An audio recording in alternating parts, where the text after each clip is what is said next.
100 years ago, the class of 1920 graduated into the end of a deadly pandemic. 50 years ago, the class of 1970 graduated in the midst of Vietnam War.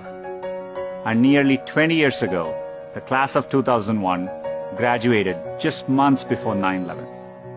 There are notable examples like this. They had to overcome new challenges, and in all cases, they prevailed. The long arc of history tells us we have every reason to be hopeful. So, be hopeful. I grew up without much access to technology. We didn't get our first telephone till I was 10. I didn't have regular access to a computer until I came to America for graduate school. Under television, when we finally got one, only had one channel. So imagine how awestruck I am today to be speaking to you on a platform that has millions of channels. By contrast, you grew up with computers of all shapes and sizes. The ability to ask a computer anything, anywhere, the very thing I've spent my last decade working on, is not amazing to you. That's okay. It doesn't make me feel bad. It makes me hopeful. There are probably things about technology that frustrate you and make you impatient. Don't lose that impatience. It'll create the next technology revolution and enable you to build things my generation could never dream of. My father spent the equivalent of a year's salary on my plane ticket to the US so I could attend Stanford. It was my first time ever on a plane. But when I eventually landed in California, things weren't as I had imagined. America was expensive. A phone call back home was more than $2 a minute, and a backpack cost the same as my dad's monthly salary in India. And for all the talk about the warm California beaches, that water was freezing cold. On top of all that, I missed my family, my friends, and my girlfriend, now my wife, back in India.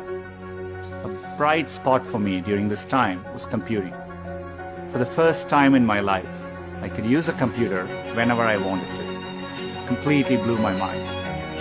And at that same moment, the internet was literally being built all around me. The year I arrived at Stanford was the same year the browser Mosaic was released, which would popularize the World Wide Web and the internet.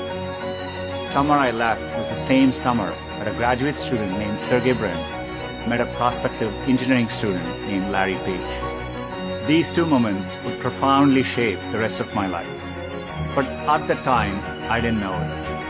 It took me a while to realize that the internet would be the single best way to make technology accessible to more people. And as soon as I did, I changed course and decided to pursue my dreams at Google.